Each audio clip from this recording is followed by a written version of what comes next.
আসসালামু আলাইকুম রহমতুল্লাহ। গত ক্লাসে আমরা দেখেছি যে পাইথন প্রোগ্রামিং করার জন্য প্রয়োজনীয় সফটওয়্যার কিভাবে পিসিতে ইনস্টল দেওয়ার লাগে।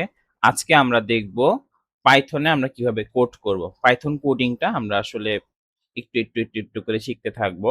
তো এটা অনেক লম্বা জিনিস, কিন্তু আজকের দিনে আর কি আমরা একদম বেসিক জিনিস, মানে কিভাবে আমরা একটা ডেটা আমরা আউটপুট দেখাবো আর কি, মানে যে কোনো ডেটা আমরা কিভাবে আউটপুটে দেখাবো, এই বিষয়গুলোই আজকে আমরা শিখবো।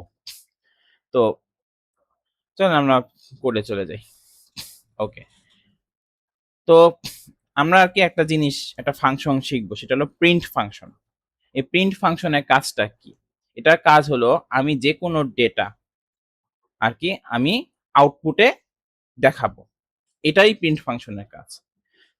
তাহলে আমরা একটা কোড লিখি। প্রিন্ট ফাংশনে ছোট হাতে দিতে হবে, PRINT ছোট হাতের, এরপর একটা ফার্স্ট ব্র্যাকেট দিতে হবে। এটা অটোমেটিক সাজেশন আছে ভিতরে। এরপর ফার্স্ট ব্র্যাকেট দেওয়ার পর আমার যেটা করতে হবে, একটা সেমিকোলন, সেমিকোলন না, ইনভার্টেড কমা দিতে হবে। ইনভার্টেড কমার ভিতরে আমি যা লিখবো সেটাই আর কি আউটপুটে দেখাবে। তো আমি লিখতেছি যে ওয়েলকাম টু পাইথন ক্লাস। একটু স্পেলিং মিস্টেক হয়েছে, ডাজন্ট ম্যাটার। আচ্ছা, এইটুকু আমরা লিখলাম। এখন কি করব, এই লাইন যে আমরা লিখেছি এটা এখন আমরা যে এই যে রান বাটন, এখানে আমরা ক্লিক করব। তাহলে কি, এই যে আমি ভিতরে যা লিখেছি আর কি, এটাই তো এক্সিকিউট হয়েছে, এটাই কিন্তু এক্সিকিউট হয়েছে। আচ্ছা, এখন আমরা আরো কিছু দেখি আর কি। তো এখানে দেখেন আমরা ইনভার্টেড কমা দিয়েছি আর কি। ইনভার্টেড কমার ভিতরে আমরা যেটা লিখেছি সেটা আউটপুট আসছে। ইনভার্টেড কমাটা কেন দিলাম? ইনভার্টেড কমাটা দিয়েছি কারণ যে কোনো লেখা বা টেক্সট যদি আমি ইনভার্টেড কমা ভিতর রাখি তাহলে আর কি প্রিন্ট ফাংশন ওটা চিনতে পারে আর কি। আর আমি ইনভার্টেড কমাটা সরাই দিই। হুম, এবার রান করি, এরর আসতেছে। তো এটা থেকে আমরা যেটা বুঝতে পারি সেটা হলো যে আমি যদি ইনভার্টেড কমা ইউজ না করি তাহলে আমি যে ভিতরে কি লিখছি এটা পাইথন যে প্রিন্ট ফাংশন এটা কিন্তু রেকগনাইজ করতে পারে না, চিনতে পারে না। কিন্তু আমি যখন এই ইনভার্টেড কমাটা দিয়ে দিই তখন পাইথন বুঝতে পারে যে আমি এই যে ভিতরে যে ডেটা দিছি এটা একটা স্ট্রিং ডেটা। তখন আর কি ওই ডেটাটা প্রিন্ট ফাংশন কি করে, আউটপুটে যখন রান করি তখন আউটপুটে দেখায় দেয় আর কি। এখন স্ট্রিং কি, এটা ডেটা টাইপের ক্লাসে আর কি আমরা ডিটেলসে দেখাবো আর কি, মানে বলবো আর কি যে। আচ্ছা, শুধু এটুকু জেনে রাখি যে যে কোনো জিনিস মানে যে কোনো ডেটা লেখা আমরা যদি ইনভার্টেড কমার ভিতর দিই ওটা স্ট্রিং। আচ্ছা, এখন আরেকটা জিনিস করি, আমরা পরের লাইনে প্রিন্ট লিখবো। প্রিন্ট লেখার পর এমনি একটা নাম্বার দিই আর কি, 34 নাম্বার দিলাম। এবার আমি এটা রান করি। এবার তো ইনভার্টেড কমা লাগে নাই। যে ওয়েলকাম টু পাইথন ক্লাসে পরের লাইনেই যে 34টা প্রিন্ট হয়েছে, কিন্তু এবার কিন্তু ইনভার্টেড কমা লাগে নাই। এর কারণ হলো যে কোনো নাম্বার, সেটা দশমিক নাম্বার হইতে পারে, ভগ্নাংশ হইতে পারে, বা এটা পূর্ণ সংখ্যা হইতে পারে, যে কোনো নাম্বার যখন আপনি ইনভার্টেড কমা ছাড়া আপনি প্রিন্ট করতে যাবেন সেটা ইনভার্ট প্রিন্ট হবে, এটাতে কোনো এরর হবে না। কারণ কারণ পাইথনের যে প্রিন্ট ফাংশন বুঝতে পারতেছে না এটা একটা সংখ্যা আর কি, পূর্ণ সংখ্যা বা ইন্টিজার ডেটা, এখানে তো ইন্টিজার ইউজ করছি। আমি এখন আরেকটা এক্সাম্পল দিই আর কি,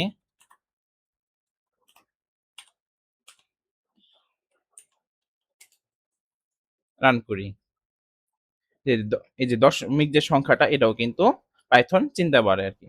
আর যে কোনো লেখা যদি আমি করি মানে সংখ্যা ছাড়া তখন আগে ইনভার্টেড কমা ইউজ করার লাগে। আচ্ছা, তাহলে প্রিন্ট ফাংশন মোটামুটি কিভাবে কাজ করে একটু কিছুটা আইডিয়া হয়েছে, বাট এখানে শেষ না।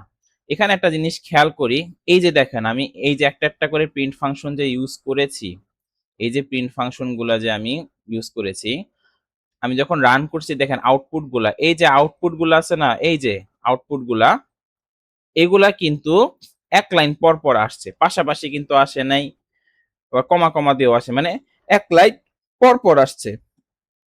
তো এক লাইন পর পর আসছে কেন, এটার কারণ হলো পাইথন প্রোগ্রামিং এ প্রিন্ট ফাংশন যখন শেষ হয় আর কি, একটা প্রিন্ট ফাংশনের পর অটোমেটিক সেটা একটা নতুন লাইন তৈরি করে।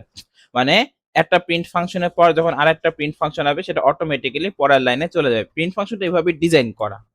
বাট আমার মনে হইলো যে না, এই যে আমি 34টা পরে যে প্রিন্ট আমি করব যে 75.34, এটা আমি চাচ্ছি যে স্পেস দিয়ে পরের লাইনে মানে মানে স্পেস দিয়ে আর কি একই লাইনে থাকুক, কিন্তু একটা স্পেস দিয়ে আলাদা হোক আর কি। তো ওটার জন্য আমাদের যেটা করতে হবে, এই যে আগের যে প্রিন্ট ফাংশন এখানে কমা দিতে হবে, দিয়া এন্ড লিখতে হবে, এন্ড লেখার পর ইকুয়াল দিয়ে তারপর এটা ইনভার্টেড কমার ভিতরে একটা স্পেস দিতে হবে। স্পেস দিলে এখন যদি আমি রান করি, খেয়াল করেন এই যে ওয়েলকাম টু পাইথন ক্লাস, এটার পরের লাইনে কিন্তু 34 আসছে, ঠিক আছে, কারণ এখানে আমি ডিফাইন করি নাই। কিন্তু এই প্রিন্ট ফাংশনটাতে এখানে আমি প্রপার্টি চেঞ্জ করে দিছি আর কি। এমনি বাই ডিফল্ট পাইথনের যে প্রিন্ট ফাংশন কি করে, যে প্রথম লাইন যেটা মানে মানে যখন এটা শেষ হয় তখন অটোমেটিক্যালি পরের লাইনে পাঠায় দিই। এই প্রিন্ট ফাংশনে এই প্রপার্টি আমি চেঞ্জ করে দিছি, তার মানে এটা যখন শেষ হবে তখন পরে যেটা আসবে সেটাকে পরের লাইনে পাঠাবে না, কি করবে, একটা স্পেস দিয়ে পরে সরাই দিবে আর কি। এই যে এখানে আমি কি করছি, ইনভার্টার কমাতে একটা স্পেস দিছি, কিন্তু এখানে কিন্তু আমি একটা স্পেস দিয়েছি, এই জন্য আর কি এরকম দেখাচ্ছে। আমি যদি এখানে স্পেস না দিয়ে কমা দিই, এখন যদি আমি এটা রান করি, দেখেন 34 পর একটা কমা দেওয়ার পর কিন্তু পরের এই সংখ্যাটা কিন্তু আসছে। তো এভাবেই আর কি পাইথনের প্রিন্ট ফাংশনের যে এন্ড প্যারামিটার, এটা এভাবেই কাজ করে।